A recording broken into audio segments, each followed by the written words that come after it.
Hello students. तो स्वागत है आपका एक बार फिर मेरे यूट्यूब चैनल पर जिसका नाम है टारगेट ITI एग्ज़ाम। और आज का जो हमारा टॉपिक है वो है कूलॉम का नियम। ठीक है, क्या है कूलॉम का नियम?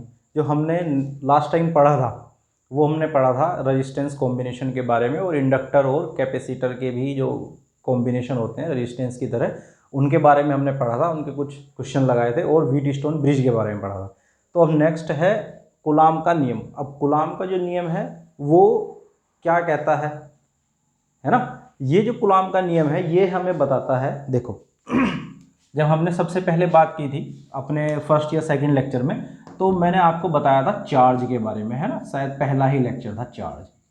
ठीक, तो एक वैज्ञानिक हुए, है ना, उनका नाम था चार्ल्स कूलॉम, फ्रेंच वैज्ञानिक थे। तो जिन्होंने बताया कि अगर दो हमारे चार्ज हैं, दो, है ना, दो चार्ज हैं, ये मान लो कि Q1 है और ये Q2 है, और ये कुछ दूरी पे रखे हुए हैं, है ना। मान लो इनके बीच की दूरी कितनी है, D है ना। ये कुछ दूरी पे रखे हुए हैं, तो इनमें एक बल लगता है। एक क्या लगता है? बल लगता है।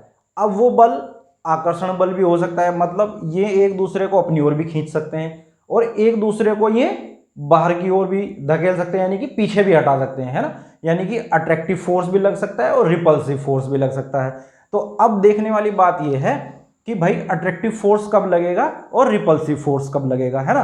तो कूलॉम के जो हमारे दो नियम हैं, कितने नियम हैं? दो नियम हैं। तो पहला नियम तो ये बताता है, फर्स्ट लॉ क्या बताता कि भाई अगर कोई हमारे दो आवेश हैं, है ना, तो उसके बीच में एक बल लगेगा और वो बल रिपल्सिव होगा या अट्रैक्टिव होगा।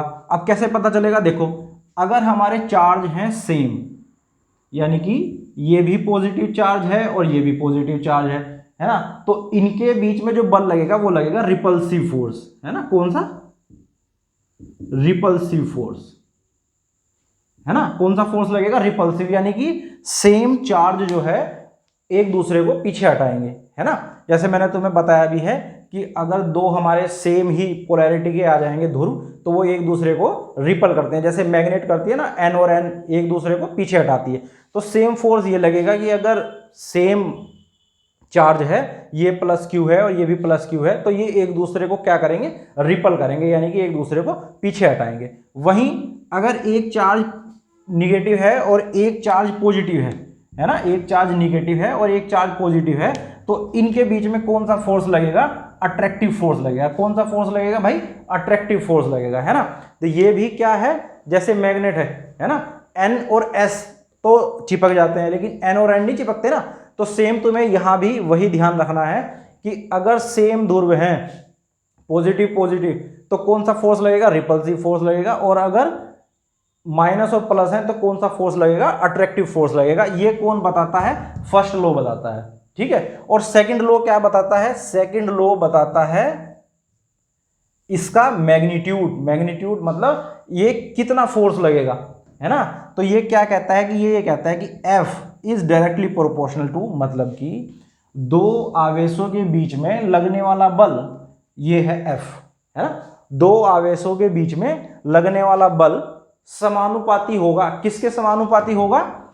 Q1 गुणा Q2, Q1 गुणा Q2, यानी कि जो दो आवेश हैं उनकी गुणा करो और बटे डी स्क्वायर, है ना, बटे डी स्क्वायर। और डी क्या है? दोनों आवेशों के बीच की दूरी है ना। क्या है? डी दोनों आवेशों के बीच की दूरी है, और उसके भी क्या है? डी स्क्वायर है, ठीक है भाई। अब तुम्हें जब मैंने ओम का नियम पढ़ाया था तो ये बताया था कि जब ये प्रोपोर्शनल का साइन हटता है तो एक कांस्टेंट आता है ना। बताया था ना कि एक कांस्टेंट आता है, तो यहां भी एक कांस्टेंट आएगा, है ना।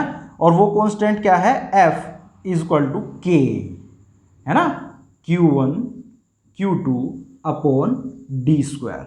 और ये क्या है? हमारा कूलॉम का नियम, है ना। क्या है ये? कूलॉम का नियम। इसे देखो जरा एक बार,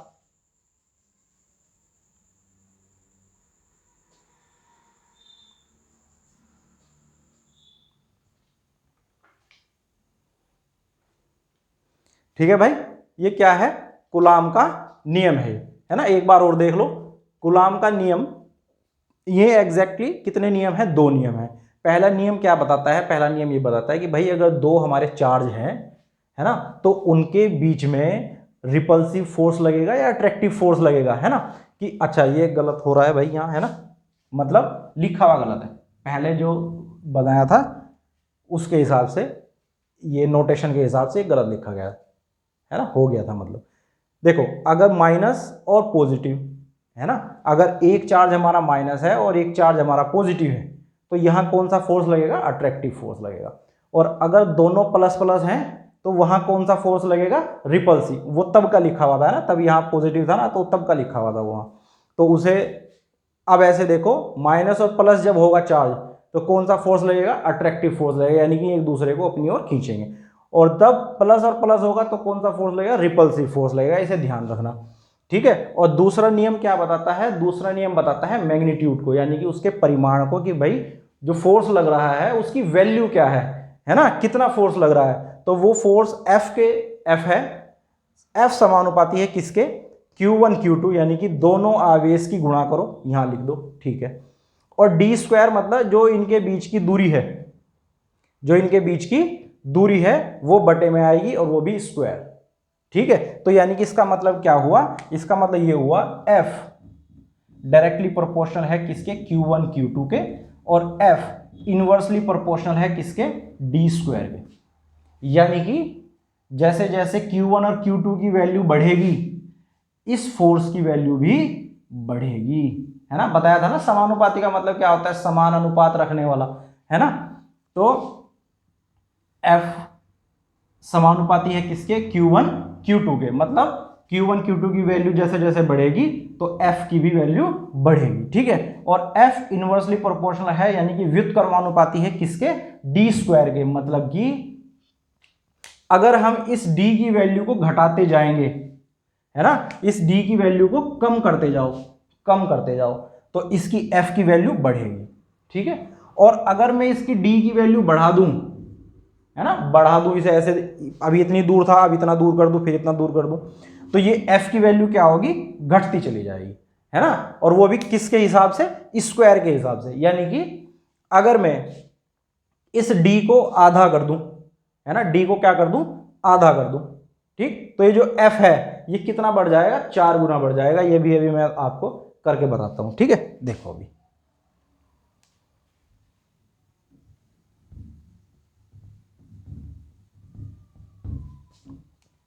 ये तो पता चला तुम्हें कि भाई f is directly proportional Q1 Q2, ये तो सिंपल है।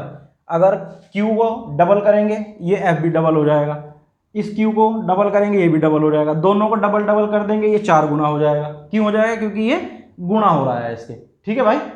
अब ये है f inversely proportional to 1/d square. अब तुम इसे आधा कर दो, इसकी वैल्यू को क्या कर दो? आधा कर दो, तो क्या होगा? d/2 का स्क्वायर हो गया, हो गया।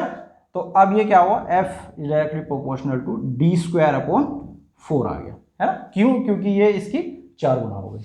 अब ये कहाँ जाएगा? ये ऊपर चला जाएगा, f inversely proportional to 4 upon d square, यानी कि ये जो 4 है ये इसकी गुणा में आ जाएगा। इसलिए अगर मैं इसकी दूरी को हाफ कर दूंगा तो ये f की वैल्यू कितनी हो जाएगी? 4 गुना हो जाएगी, ठीक है भाई। कितनी गुना हो जाएगी? 4 गुना हो जाएगी, ठीक है।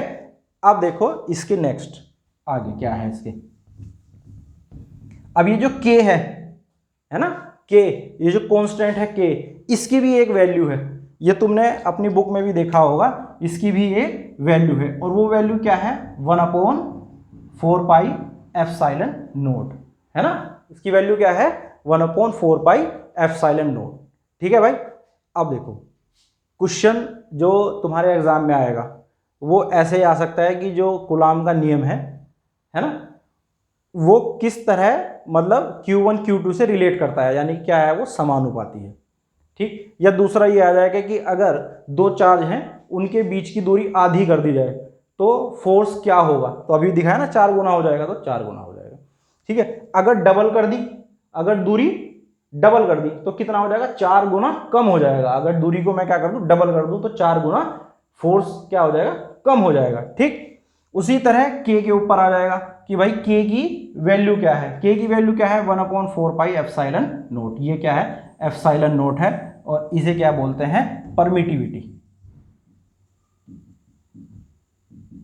परमिटिविटी यानी कि हिंदी में बोलते हैं भाई इसे विद्युतशीलता, है ना। क्या बोलते हैं विद्युतशीलता। इसकी भी एक वैल्यू होती है, ये भी इंपॉर्टेंट है, एग्जाम में आ जाती है। एप्सिलॉन नोट इक्वल टू होता है 8.854 गुणा 10 की पावर माइनस के 12 फैराड प्रति मीटर, है ना।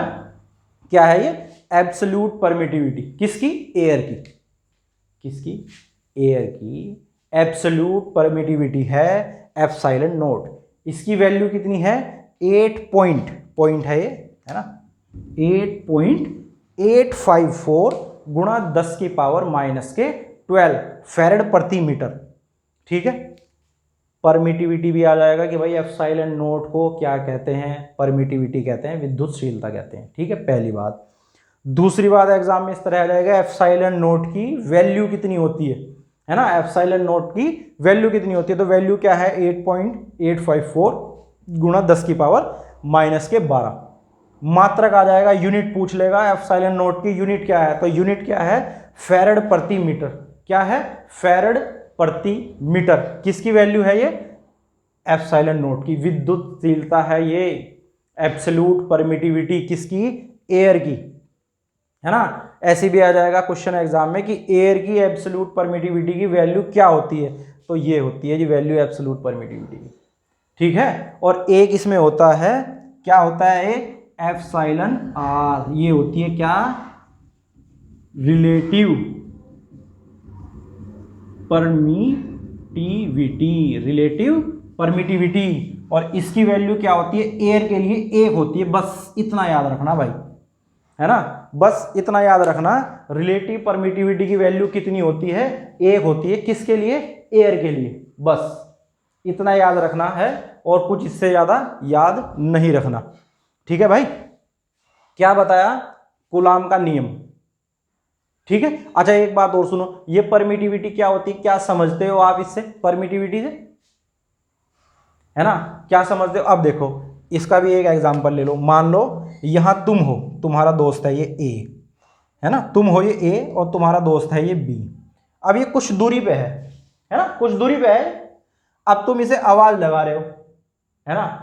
अब अगर यहां बिल्कुल फील्ड में हो तुम, कुछ नहीं है, तो ये तुम यहां से आवाज लगाओगे, इसके पास आवाज चली जाएगी आराम से, कोई दिक्कत नहीं है, सुन लेगा कि हाँ भाई ये मुझे बुला रहा है मेरा फ्रेंड, उसे पता चल जाएगा। लेकिन अगर यहां बीच में तुम एक सीमेंट कंक्रीट की दीवार खड़ी कर दो तो क्या होगा, तब तुम इसे आवाज लगाओगे तो जो तुम्हारी वॉइस होगी, है ना, वो उसके पास कम पहुंचेगी।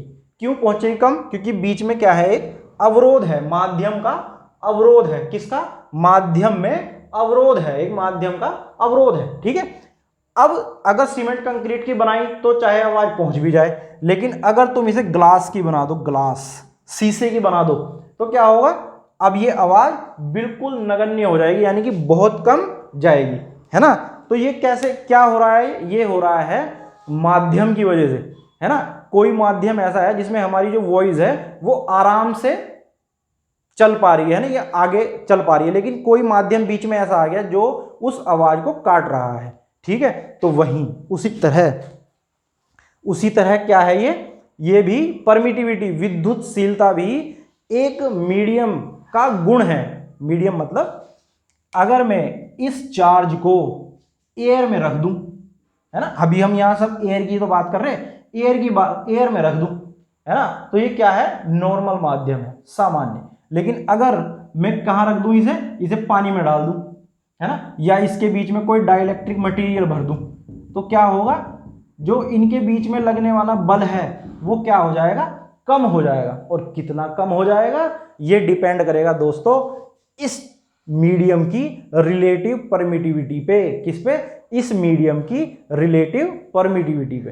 ठीक है, और ये जो विद्युतशीलता है, ये परमिटिविटी, विद्युतशीलता, ये क्या है, उस माध्यम का ही गुण है ना, जो इन दोनों के बीच में जो फोर्स लगता है उसे अफेक्ट करता है है ना। यानी कि अगर मैं इसके बीच में कोई माध्यम डाल दूं तो इनके बीच में लगने वाला बल कम होगा नहीं होगा, है ना, होगा। कम भी हो सकता है, वो ज्यादा भी हो सकता है, वो डिपेंड करता है कि इनके बीच में डला हुआ जो मीडियम है वो क्या है, और उसे ही हम बोलते हैं परमिटिविटी, विद्युतशीलता। यानी कि किसी माध्यम का वह गुण जिसके कारण दो चार्ज के बीच में लगने वाला बल अफेक्ट होता है, यानी कि उस पर प्रभाव पड़ता है, वो क्या कहलाता है, परमिटिविटी कहलाता है। इसे ध्यान रखना, ठीक है। और ये जो एब्सोल्यूट, ये परमिटिविटी मैं तुम्हें बता रहा हूं, रिलेटिव परमिटिविटी, ये है एयर के लिए। किसके लिए? एयर के लिए। ये एब्सोल्यूट परमिटिविटी किसके लिए? एयर के लिए। किसके लिए? एयर के लिए।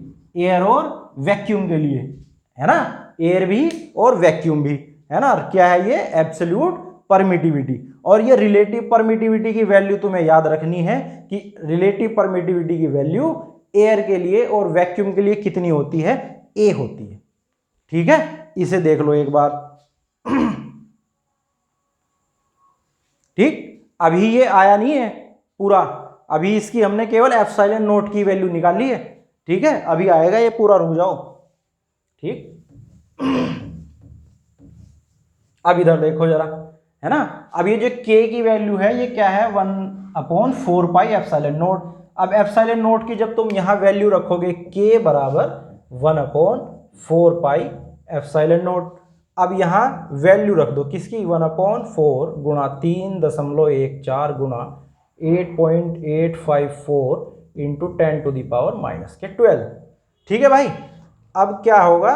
ये 10 की घात पहुंच जाएगी ऊपर और ये हो जाएगी +12 और 4 गुणा 3.14 गुणा 8.854 आ गया, है ना। अब इसे जब सोल्व करोगे तो ये आ जाएगा 9 गुणा 10 की पावर 9। कितना आ जाएगा भाई? 9 गुणा 10 की पावर 9। तो ये जो फार्मूला है ये कुछ इस तरह से लिखा जाएगा सोल्व हो के पूरा।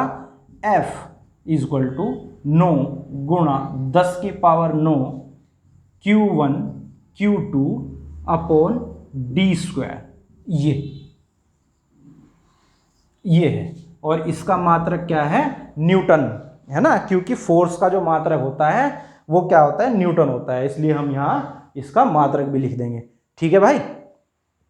तो जो हमारा मेन फार्मूला निकला वो क्या निकला? ये निकला 9 गुणा 10 की power 9 Q1 Q2 upon d², Q1 Q2 upon d², ठीक है भाई।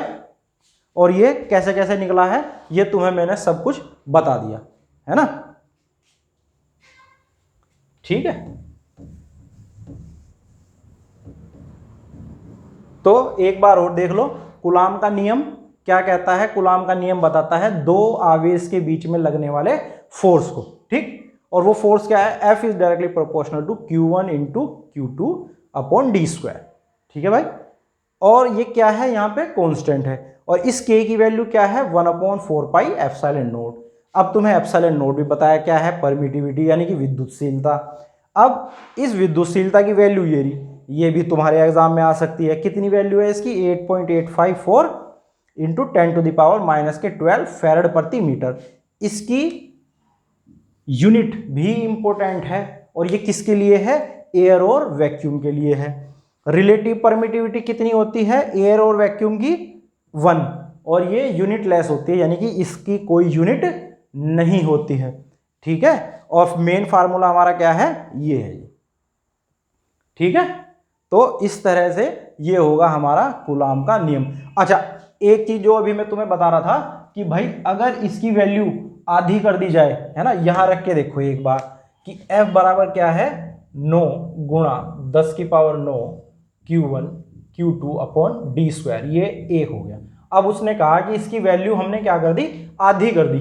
इन दोनों के बीच में जो थी दूरी आवेशों की उसे आधी कर दो, तो आधी कर दो यानी कि d2 बराबर होगा d1/2 के, यानी कि d2 हमने क्या कर दी? आधी कर दी d1 की, है ना। अब इसे जरा रखो यहां, ये F1 है, ये F2 होगा। 9 गुणा 10 की पावर 9 ये तो कांस्टेंट है, और Q1 Q2 पे तो कोई फर्क ही नहीं पड़ा, वो तो सेम है। अब d2 पे फर्क पड़ गया, अब D2 आ गया यहाँ स्क्वायर में, तो अब D2 की वैल्यू रख दो जरा, यहाँ कितनी आएगी, है ना, कितनी आएगी, D1/2 का स्क्वायर। ठीक है, तो F2 बराबर 9 गुणा 10 की पावर 9 Q1 Q2 D1 का स्क्वायर अपॉन 4। अब ये 4 कहाँ जाएगा, गुणा में यहाँ ऊपर, तो कितना आ गया, F2 बराबर 9 गुणा 10 की पावर 9, है ना, Q1 Q2 upon D1 square. अब वो 4 कहाँ गया, गुणा 4। अब ये देखो जरा, ये क्या है, ये है ना, Q1 Q2 D1 स्क्वायर, ये तो ये है ना ये, तो हम क्या लिख देंगे इसे, सिंपल,